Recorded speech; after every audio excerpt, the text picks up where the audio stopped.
Tadi kita sebenarnya optimis kalau melihat dari pertimbangan hakim sejak awal.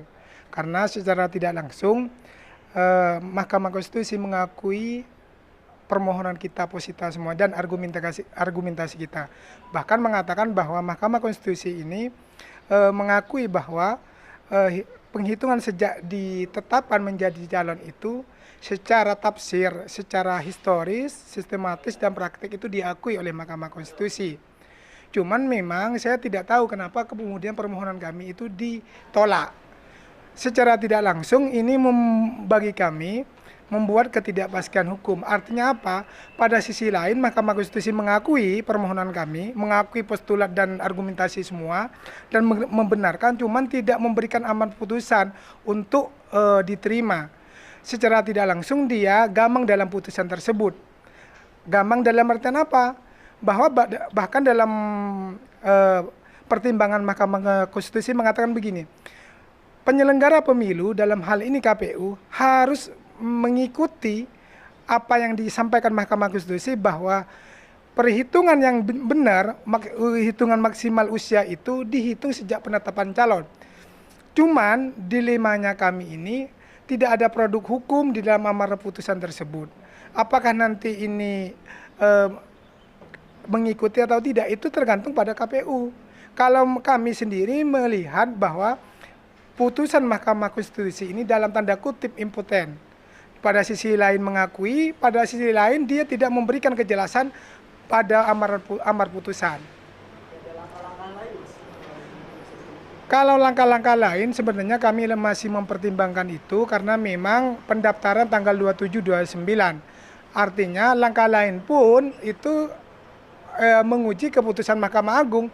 Dan sebenarnya buat apa kita menguji Mahkamah Agung?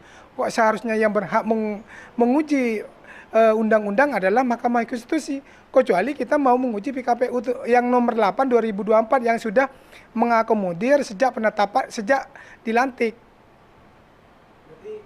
Sebenarnya ini Mahkamah sudah mengakui bahwa ini juga bermasalah begitu. Mahkamah sudah mengakui permohonan kami karena kami tak yakin tadi di awal ini diterima karena memang argumentasi kita semua sudah dianggap, apalagi memang legal standing kami tadi memang diakui oleh Mahkamah Konstitusi punya legal standing. Itu menjadi pintu masuk untuk kami. Dan selanjutnya bukan hanya legal standing, postulat semua, posita semua diakui. Cuman di endingnya menganggap kalau nanti Mahkamah mencantumkan di undang-undang ini, misal sejak penetapan calon, kata Mahkamah Konstitusi ini menimbulkan ketidakpastian hukum. Dan ini sebaliknya bagi kami, seharusnya karena ada persoalan begitu kan ini ada anomali, pertentangan. Seharusnya biar nggak ada ketidakpastian hukum memperjelas dong.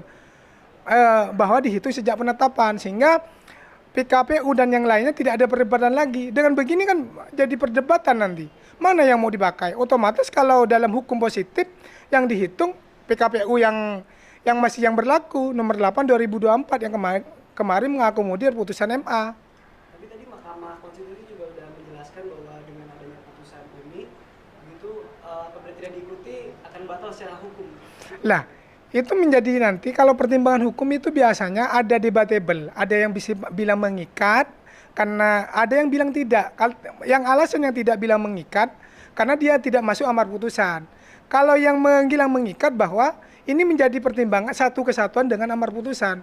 Saya ini kembalikan kepada ini debatable madhabnya. Saya tidak tahu mana yang akan dipakai oleh KPU tersebut.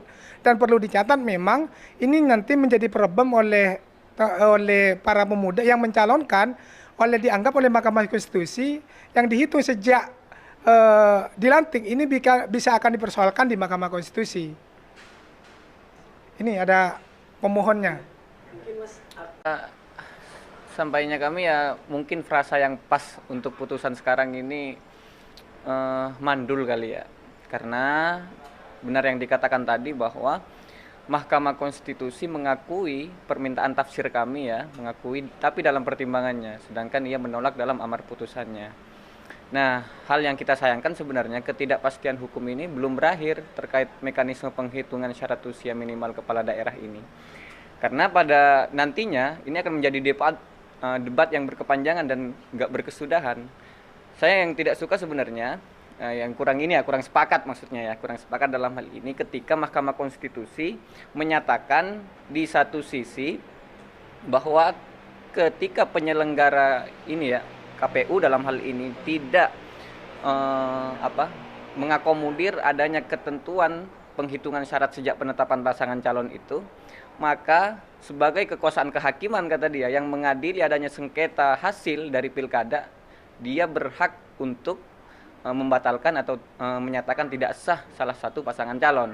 Itu kan berarti nanti karena adanya simpang siur ini pertimbangannya mengatakan seperti ini dihitung sejak penetapan pasangan calon, sedangkan ada produk perundang-undangan yang secara mengikat sah yaitu PKPU ya, itu menghitung mekanisme penghitungan calon sejak pelantikan pasangan calon terpilih. Nah, ini akan ada semacam chaos ya, adanya sistem hukum yang saling bertabrakan gitu kan. Kemudian juga saling kekeh antara penyelenggara KPU dengan penegak kekuasaan kehakiman Mahkamah Konstitusi. Ini kan menjadi debat yang berkepanjangan, artinya ketidakpastian itu akan terus berkelanjutan. Nah, pemuda yang sekarang tentunya ya yang usianya itu digantungkan kepada mekanisme penghitungan ini. Misalnya ya, ada seorang pemuda yang 30 tahun, genap 30 tahun itu sejak pelantikan misalnya.